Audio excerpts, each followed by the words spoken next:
Have you ever had an unexplainable moment with music? Was there a time when a song felt completely synchronistic in your life? Was that a coincidence? Or was it a coexistence?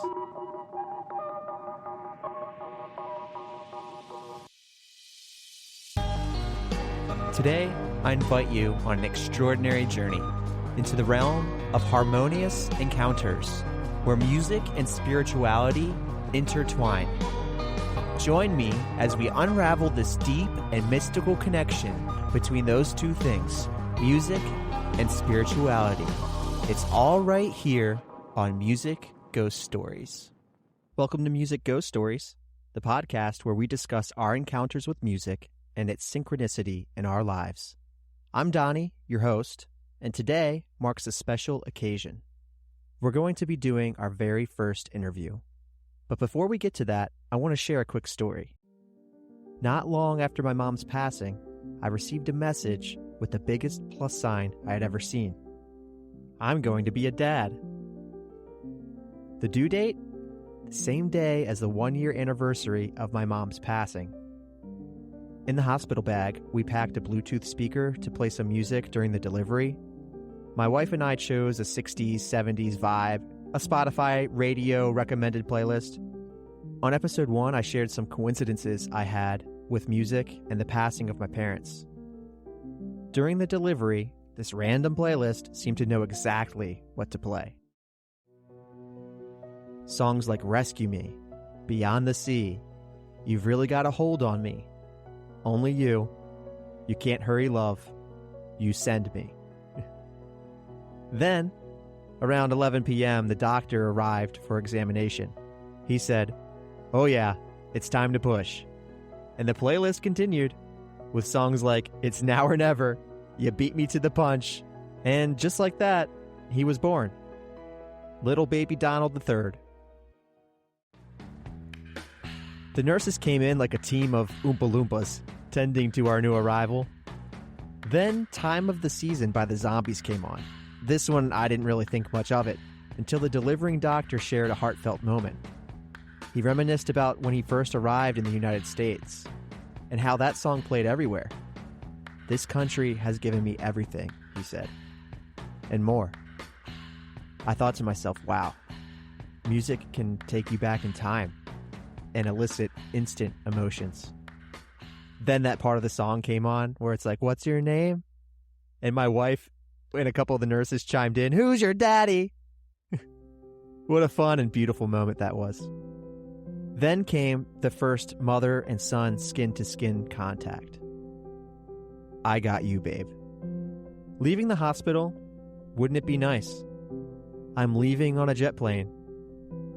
We made a quick pit stop over at my wife's parents. His Amma and his Ampy. Come Together by the Beatles. And that's how our little one entered the world, surrounded by the magical tunes that seem to intertwine with every twist of fate.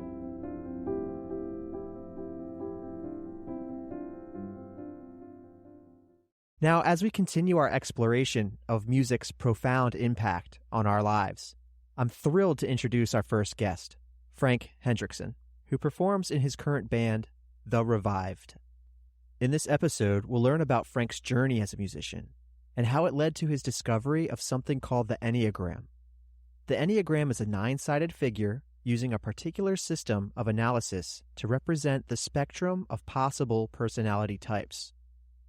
This episode highlights the importance of storytelling through music and Frank's desire to help others grow and evolve through his songs.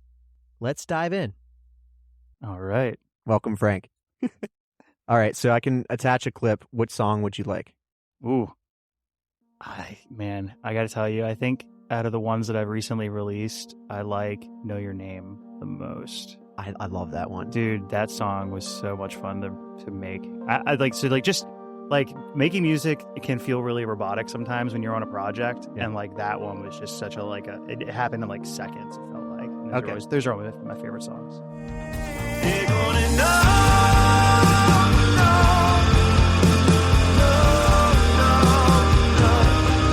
You're gonna know.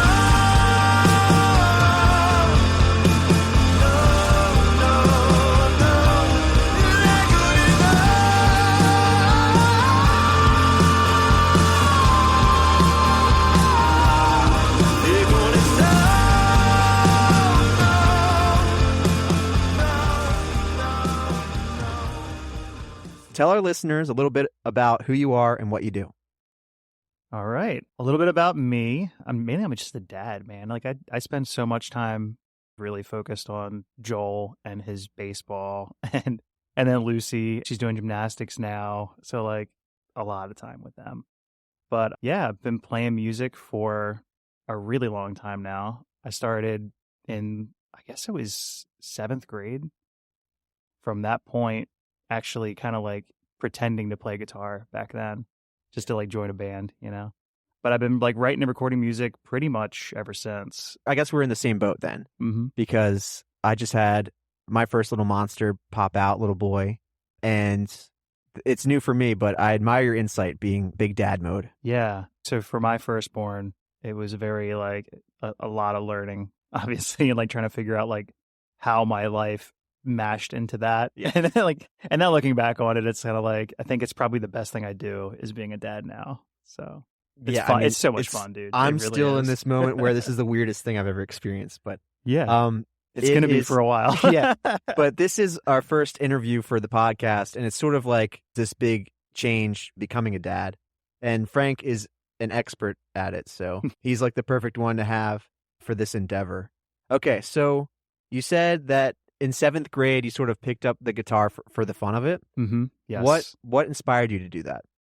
I remember it was like the end of my 6th grade year. There was a music store in Baltimore called Mars Music. Do you remember Mars Music? Dude, I remember when everything in there went on clearance. Oh, yeah. For whatever reason, our music department at this school was like, we're going to just take a field trip to this music store. What? And like, yeah, we're just going to show everybody like all these different instruments that there are. Huh. I had always played like sports growing up as a kid, and music was never like a very housed Christian family, and you could only listen to Carmen, Stephen Curtis Chapman. Yeah. DC Talk, I guess, was okay. Kind of like had to bend them on that one. And that was pretty much it. So like music, I don't know, like I felt kind of stunted with music, like because I didn't really listen to good music for a really long time.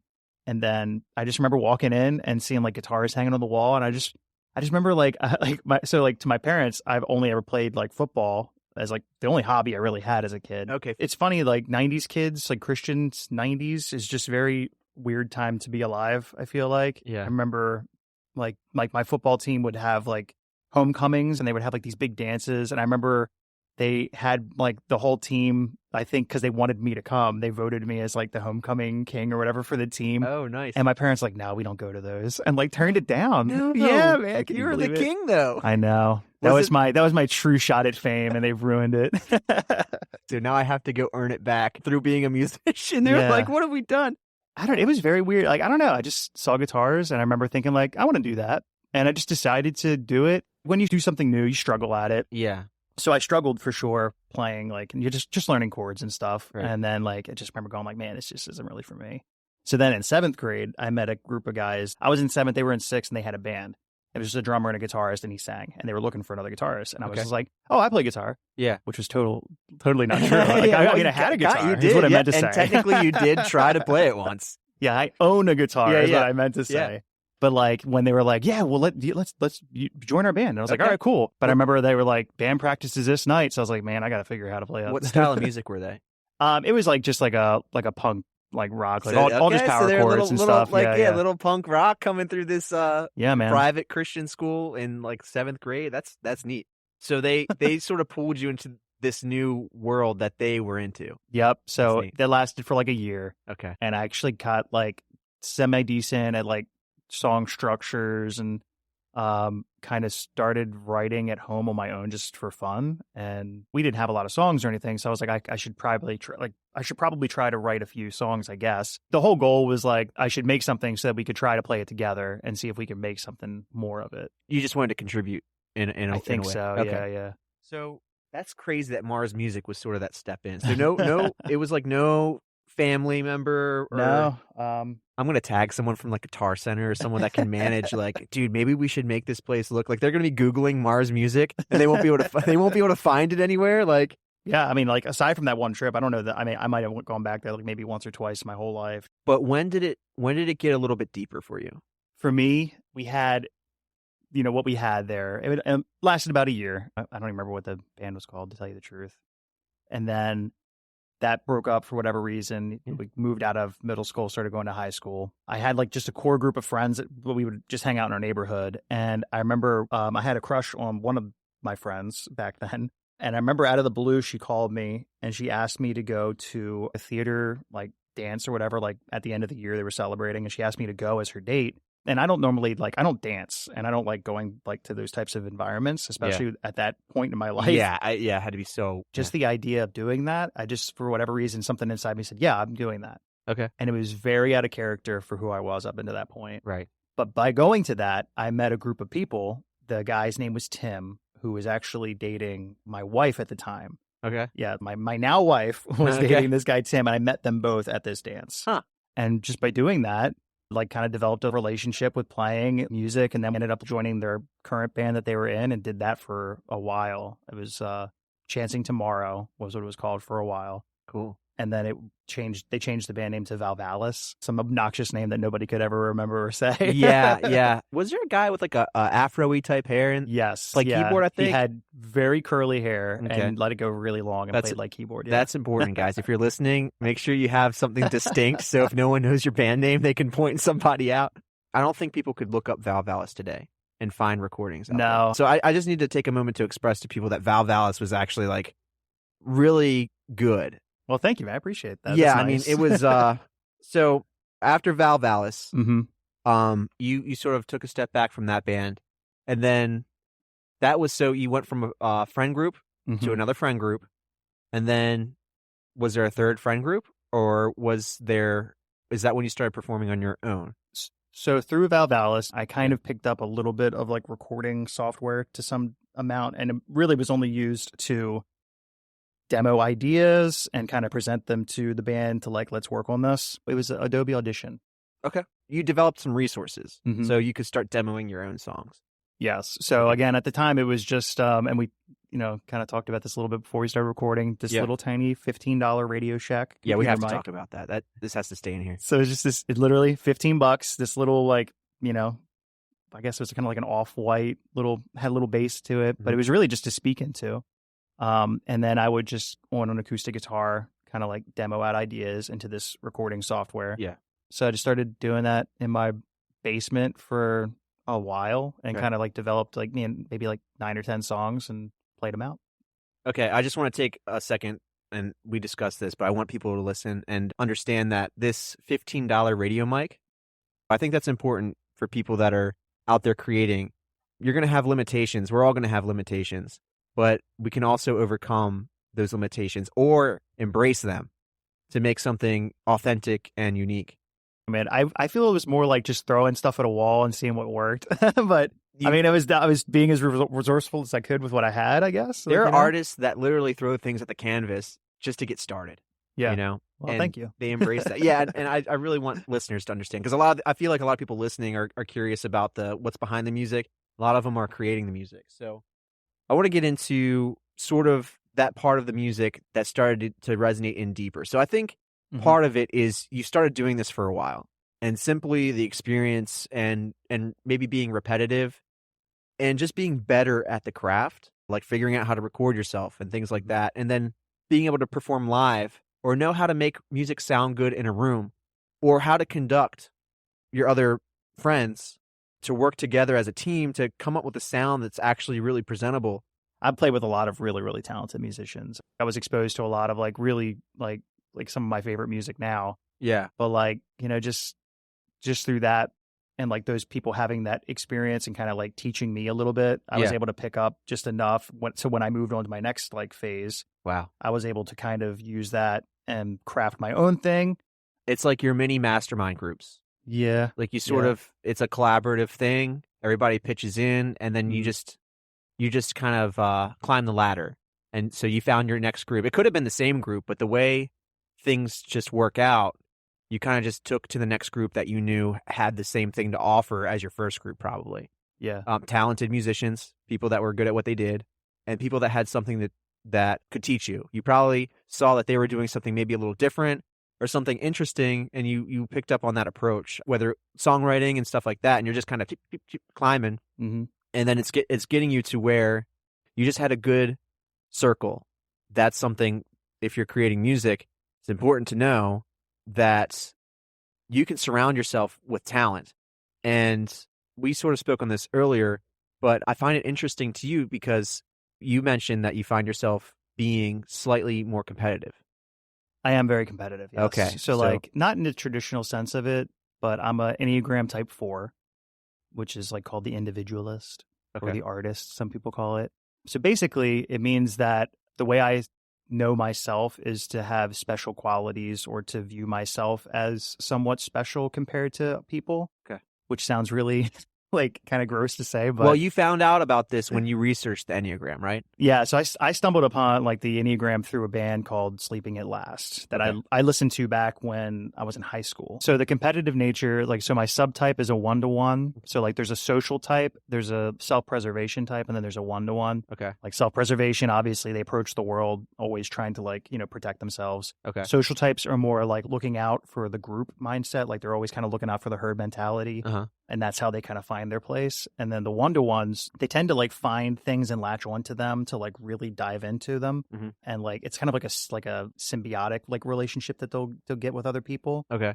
For 4s who are 1-to-1, they tend to be like just a more competitive type of 4 compared to the other like subtypes that there are. Okay. I really deep dove onto it because of how disarming it was to read about myself. It's your inner like motivations. So Yeah. it's weird to see them written out. It's like, oh, wow, that's something nobody would ever know about me.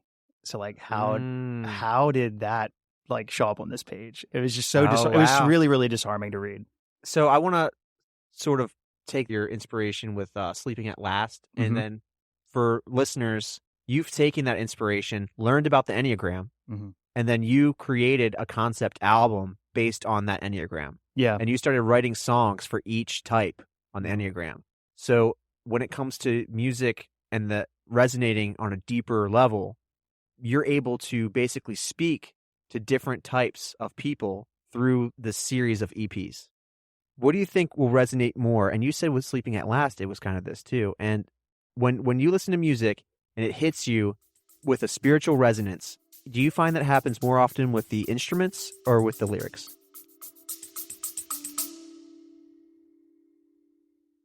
Real quick, did you know that Music Ghost Stories has a group on Facebook? You can join and share any coincidences that you've experienced involving music in some way. We want to hear your story and how music has played a synchronistic role in your life. So, with each episode right here on this podcast, there's a description, and there's notes involving each episode in some way. I try to put things that are unique to the episode, like a playlist of the songs that are referenced, for example. But also, you'll find the link that takes you to that community on Facebook. Check it out, click it when we're done, and I'll meet you over there. All right.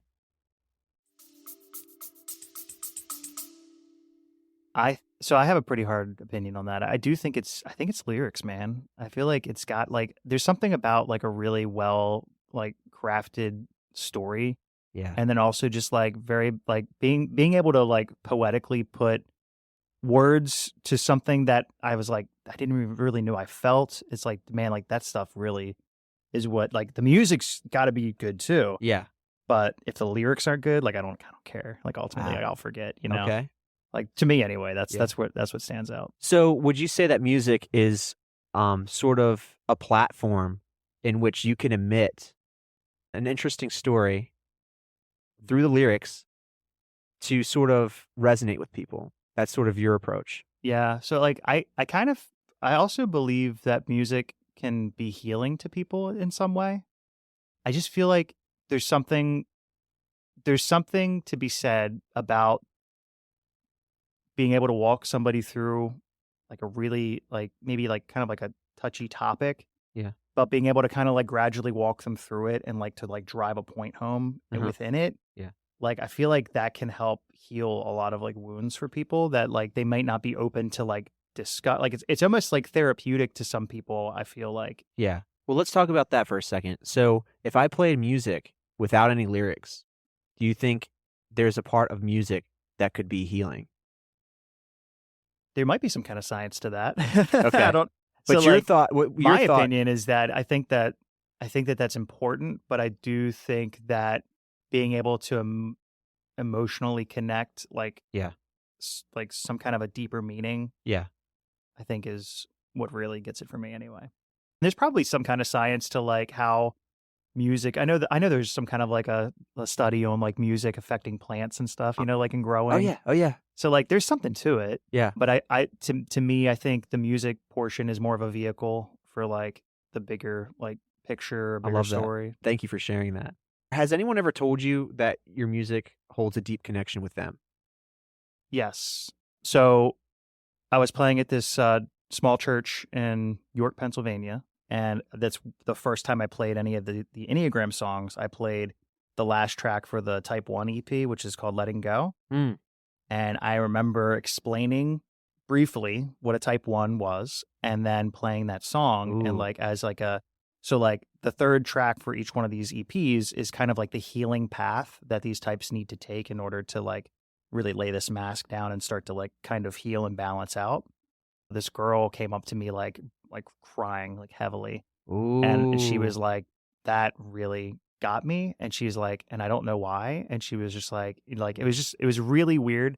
I've never had anybody have like that kind of an emotional reaction to something that I've like sang. So Yeah. it was a Yeah. really cool moment, man. Like I Yeah. was just I felt really honored that somebody would be like that vulnerable and like to like thank God like she even came up to share it. But Right. Right. How many of those experiences do you think that happen that you may never know? What if someone heard it yeah, on Spotify? You don't, so you're able to get that feedback live, which is great. Now, you said you don't know why that is, but your opinion probably lies in that you were singing those lyrics. hmm And here's what's important to me, I think, is that you shared a brief part of what that Enneagram was and the path to healing before you started playing it. So they yeah. had some context. Yes. So, I mean, generally people that don't really know anything about the Enneagram, it's kind of like very, weird to like, all right, yeah, whatever. Sounds like, your normal typing. But to really be able to touch on, I think, the things that matter about each type, Yeah. I think like when I heard me described from somebody else, Yeah.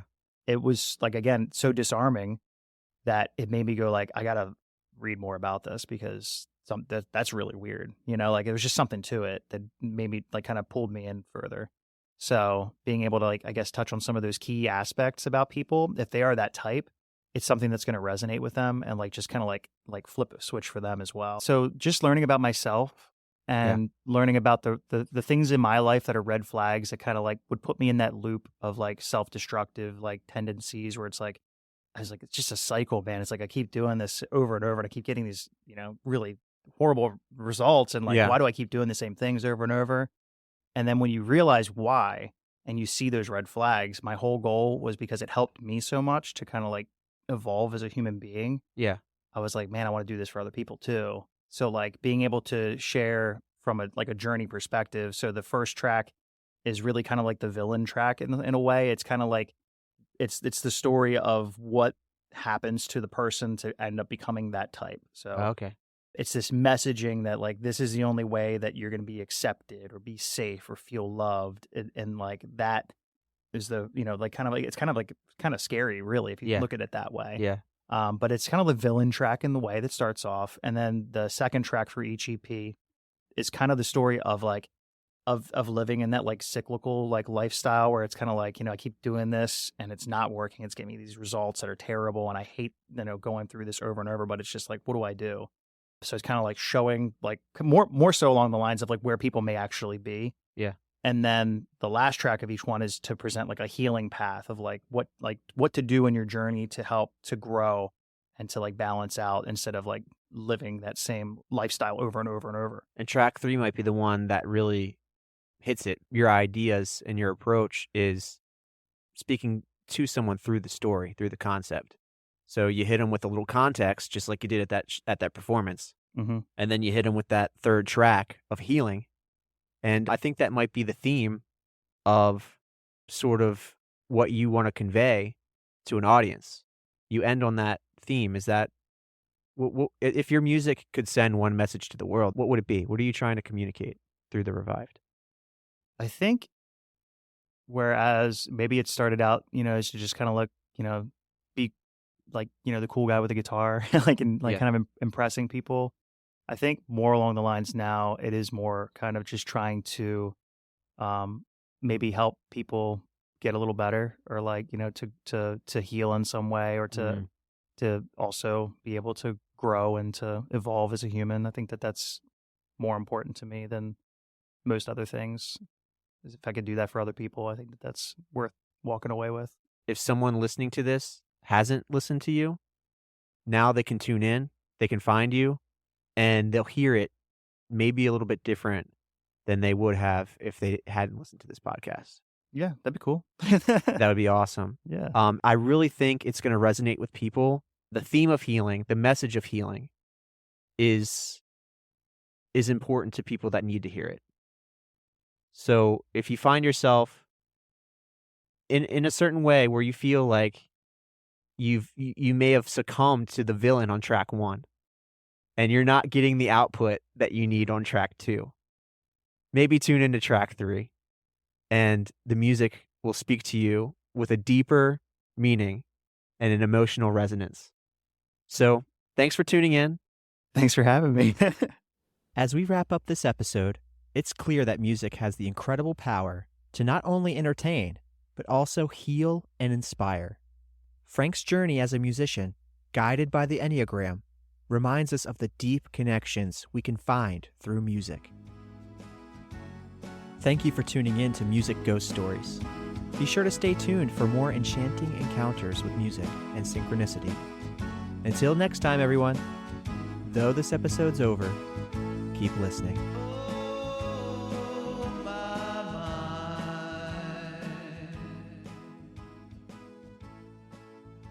Goodbye.